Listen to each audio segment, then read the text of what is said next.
What if I told you that every single problem you face in your life, from the smallest frustration to the deepest sorrow, stems from one simple, powerful source?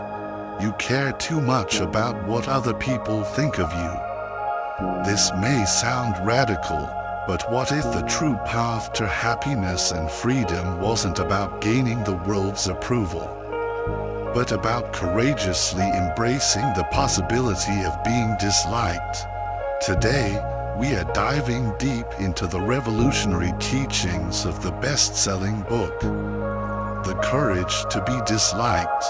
We will explore why seeking validation is a trap, how your past does not define your future, and how you can, starting today, find the courage to live a life of true, unapologetic freedom. Stay with me, because this conversation could change everything. Hello, fellow truth seekers, and welcome. Have you ever asked yourself, why can't I just be happy? We often find ourselves going through the same familiar experiences, the same cycles of fleeting joys and lingering sorrows, over and over again. Is there a way to finally break free from this seemingly endless cycle of existence? In today's video, we'll explore the profound and often challenging teachings of Japanese philosopher Ichiro Kishimi and author Fumitake Koga. As presented in their international bestseller, they argue that so-called internal worry doesn't truly exist.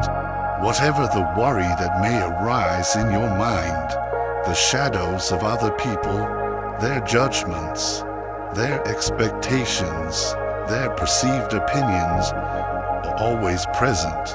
Kishimi and Koga argue that all of life's problems can be quite simply solved, and that life only seems complex because we, ourselves, make it so. According to them, the only thing you truly need to find lasting happiness is the courage to be disliked. They explain that we must not fear being disliked by others, because true freedom is being disliked by others without it disturbing our inner peace. When you feel a lack of confidence, they would say it's not that you lack the ability, you simply lack the courage. In this episode, we'll explore the key teachings from this transformative book, including the psychology of our unhappiness, why seeking external approval is a dead-end street, and the author's powerful advice on how to live a truly happy and liberated life. Kishimi and Koga's worldview is based on the powerful and optimistic belief that everyone, absolutely everyone, no matter what has happened in their past, holds the inherent potential to be happy, right here, right now. The main difference they see between happy and unhappy people is not their circumstances, but their simple willingness to change.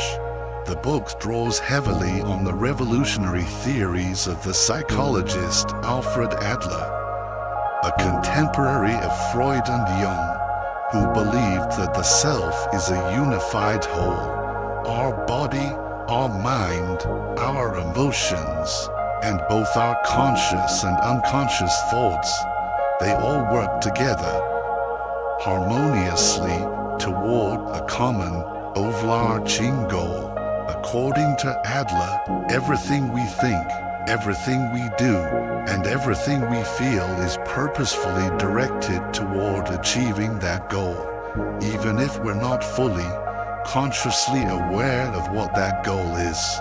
In Adler's view, our goals don't just affect our happiness, they literally shape who we are. This perspective suggests that the goals we set for ourselves actively drive our very sense of self. Kishimi and Koga expand beautifully on this. They explain that Adlerian psychology doesn't focus on fixed, unchangeable personality traits, but instead looks at people through the dynamic lens of their lifestyle. For Hadler, your habits, your emotions, and your very thoughts all make up a lifestyle that you, at some point, unconsciously chose, and that you continue to choose every single day because you believe it is the best, most effective way to reach your ultimate goal. For example, Kishimi and Koga would argue that there's no such thing as a truly antisocial person. Instead, they see what we call antisocial behavior as a conscious or unconscious choice, a way of pursuing certain goals, such as avoiding the potential pain of interpersonal relationships. They take this powerful idea even further by suggesting that the goals we set not only influence our actions, but also actively shape our emotions. In this view, first, you decide, on some level, what you want, and then, your mind and body create the very emotions that will help you to achieve that goal. Imagine, for example, someone who says they want a particular job but then becomes so intensely anxious about the upcoming interview that they can't properly prepare, or perhaps can't even bring themselves to attend at all. They might sincerely think that if their anxiety would just go away, they'd have a much better chance of getting the job. However, Kishimi and Koga would argue that this person's true, underlying goal is actually to avoid the interview altogether. So, they unconsciously create the powerful emotion of fear and anxiety to help them achieve that goal. The person doesn't really want the job, not enough to risk failure. Their true, dominant goal is to simply avoid the potential risk and humiliation of failing the interview. And the emotion of fear helps them to do just that. Kishimi and Koga also directly address the common argument that past trauma can stop people from finding happiness in the present. They counter this by saying that not everyone who experiences trauma remains stuck in it for the rest of their lives.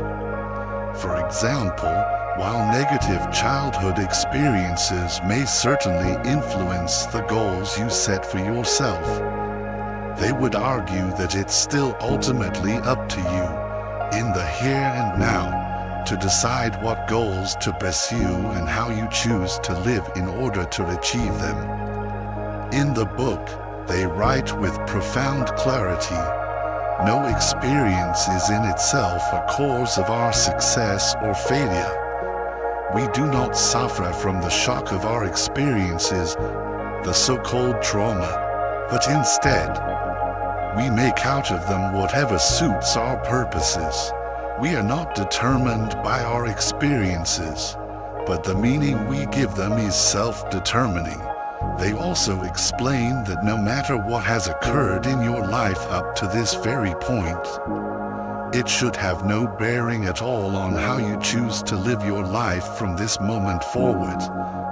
That you, living in the here and now, are the one and the only one who determines your own life. So, if happiness is truly within our own control, why would anyone ever consciously choose unhappiness? Kishimi and Koga argue that, for some, unhappiness is actually a clever, albeit painful, strategy that some people use to reach their goals. As we've explained, the authors believe that the goals we set directly influence our emotions. They argue that occasional unhappiness is, of course, completely normal because everyone feels disappointed or frustrated at times. However, those who find themselves in a state of chronic unhappiness are often, on a deep level, driven by one constant, frustrating goal. And this frustrating goal is almost always related to their relationships with other people.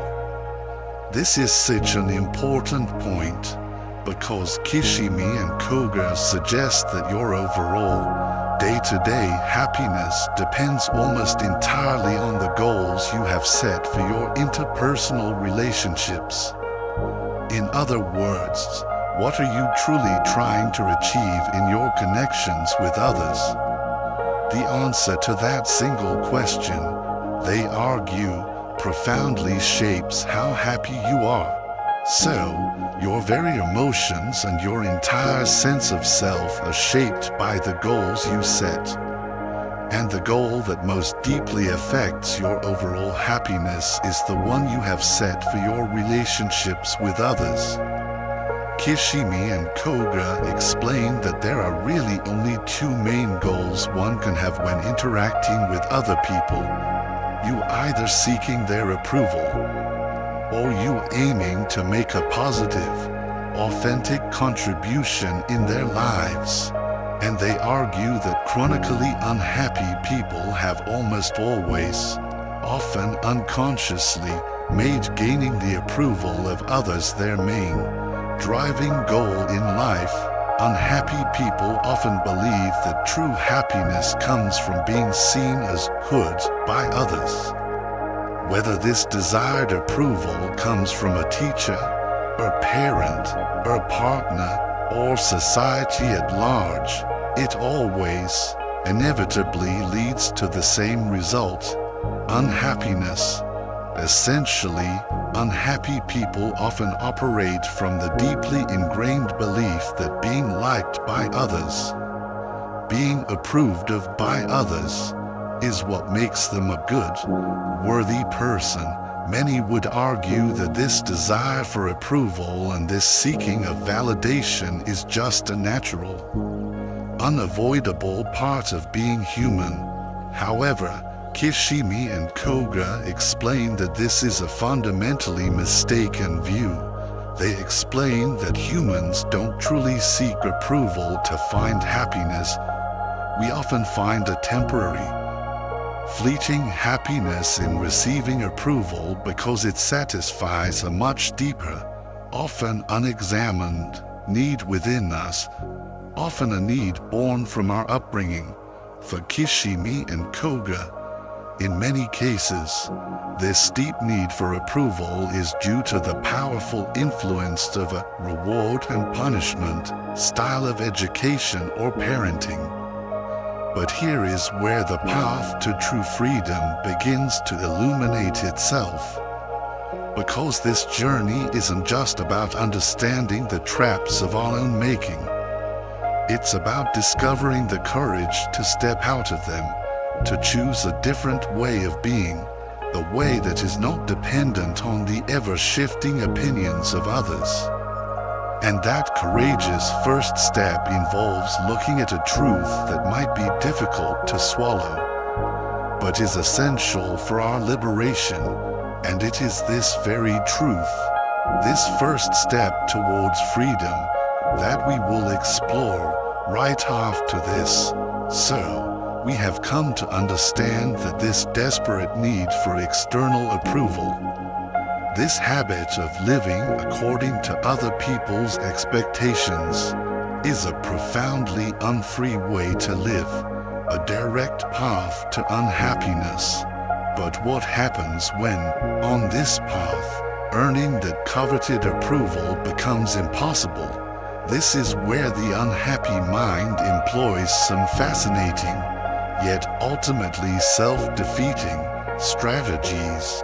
When faced with the reality that they cannot please everyone, unhappy people often react by setting a new, internal goal, instead of continuing to chase something that is clearly impossible.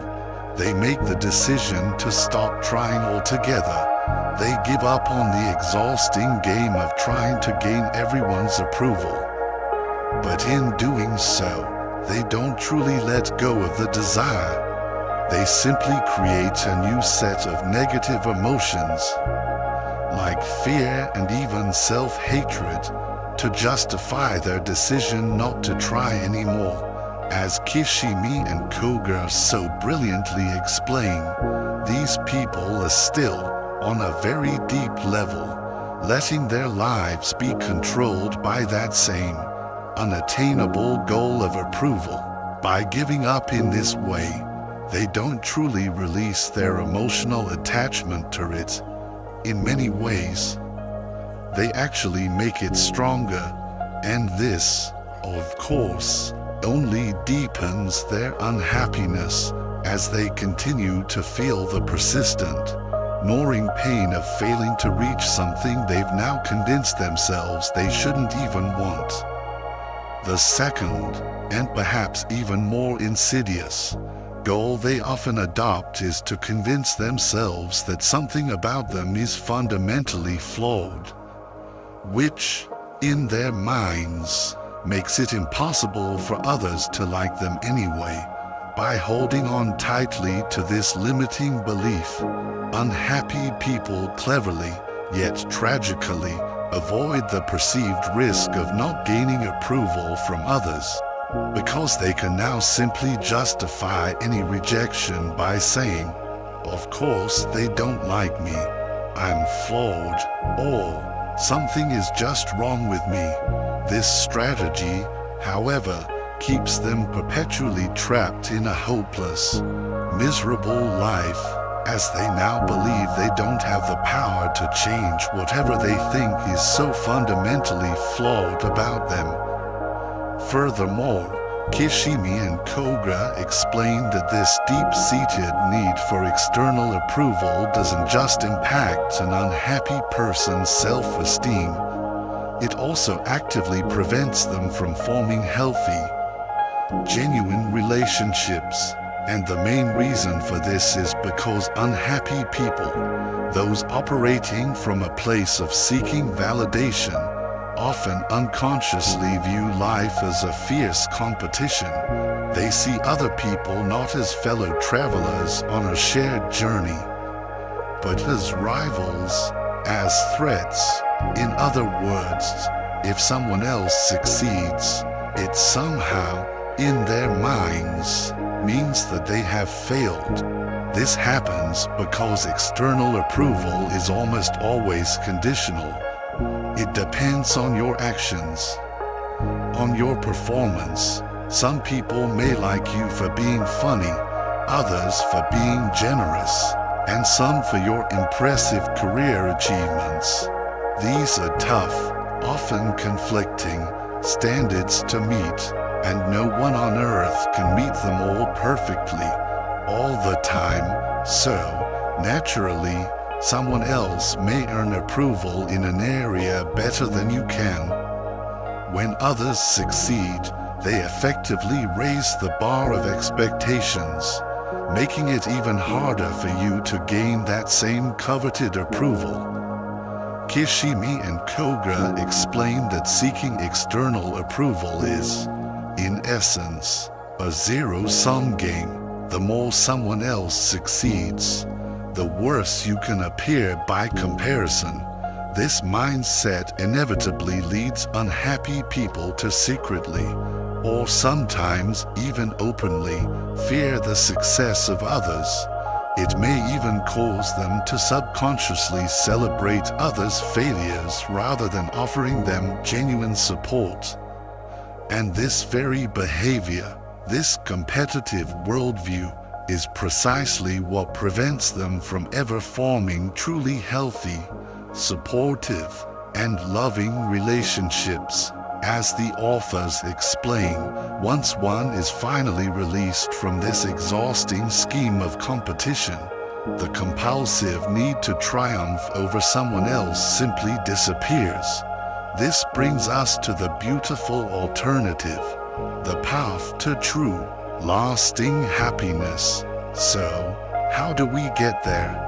Kishimi and Koga suggest that instead of constantly seeking approval from others, truly happy people focus on something else entirely, helping others, on making a positive contribution, They find a deep, genuine joy in contributing to the well-being of those around them. For them, true happiness comes from the profound, heartfelt belief that they are, in some way, useful to someone. As long as happy people hold this feeling of contribution in their hearts, the authors argue they don't need to worry about what other people think of them. They are no longer bound by the chains of external validation. And here's the crucial part. You must decide for yourself what being useful, what contribution truly means for your life. Once you figure out what is genuinely, authentically meaningful for your life, everything else, including the opinions of others, will begin to feel like a waste of your precious time.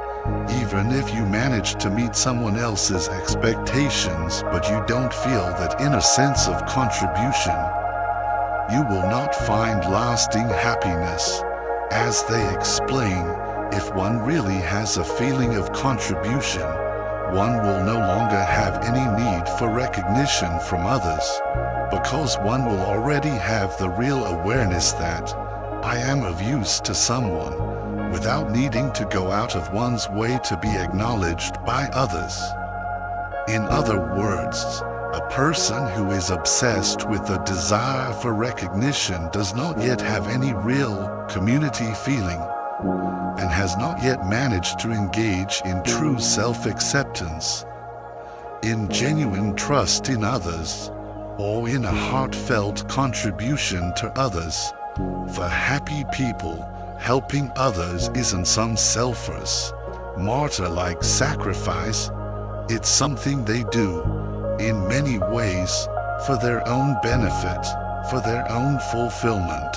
While this might sound selfish at first glance, Kishimi and Koga argue that it's perfectly fine if your purpose in life is to make yourself happy, since genuinely helping others brings them such a deep sense of fulfillment.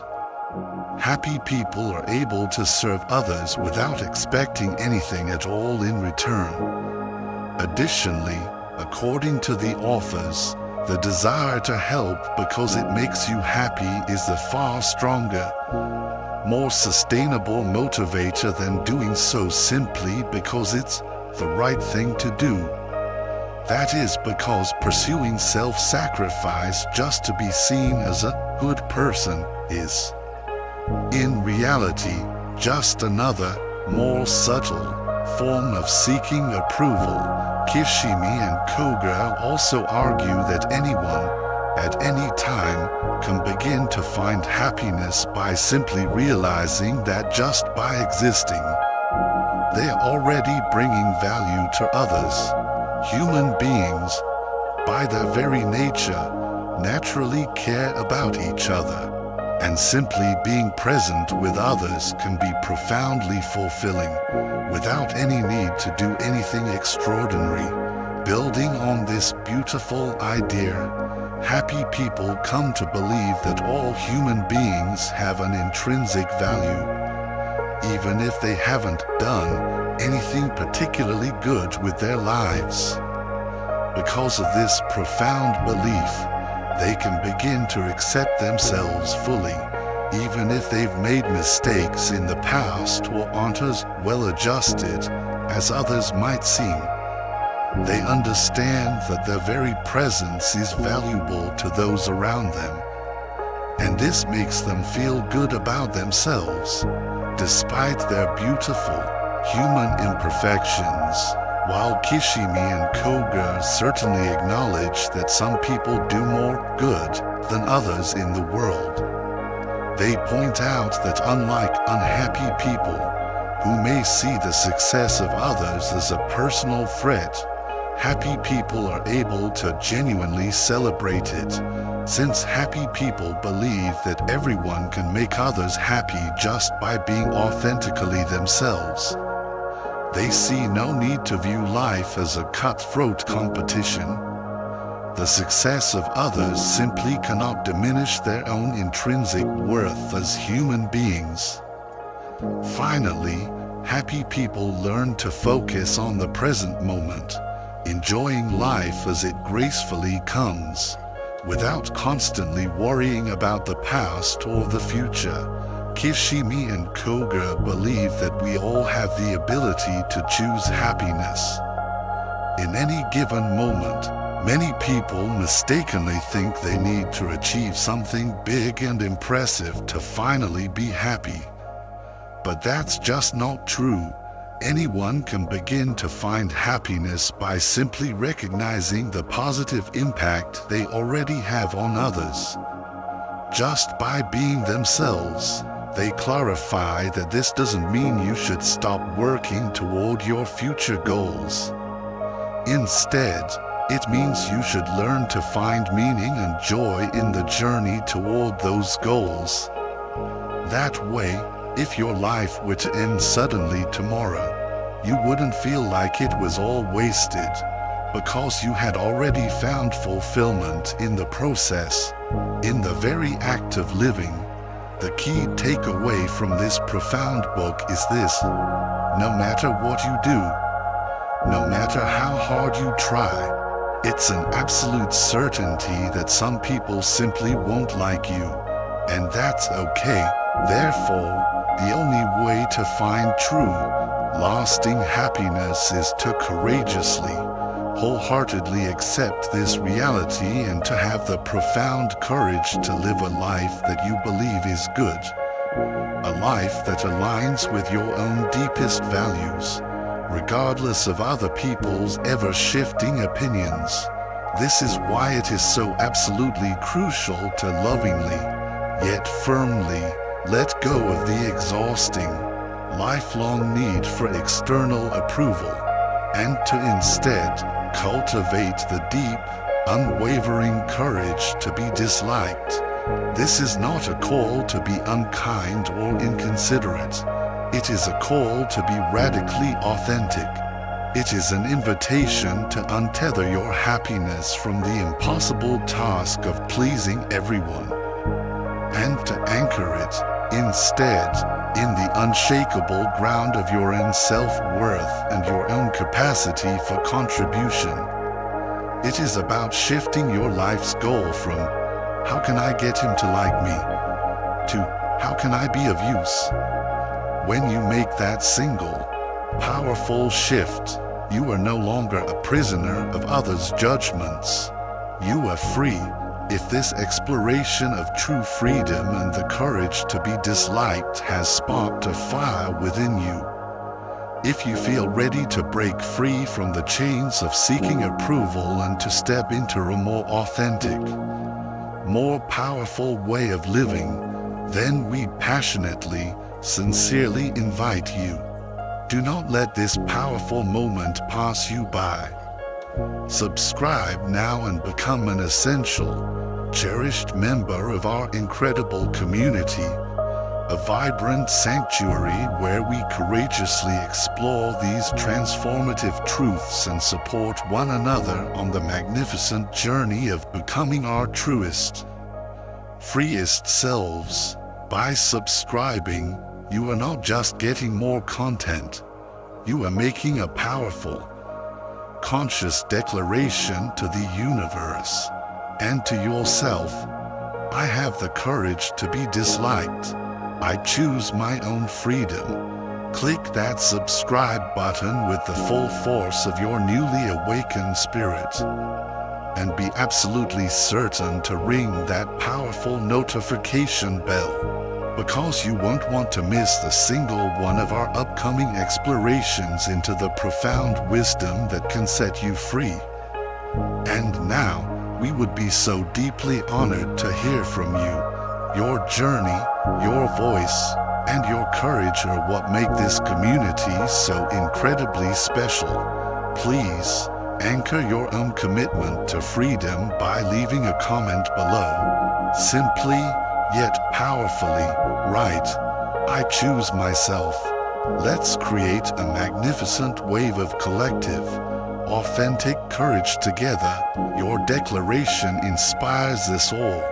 Until we meet again, may you have the courage to be disliked, and in doing so, may you find the profound, unshakable happiness that has been waiting for you all along. Thank you, with our deepest gratitude, for being here and for watching.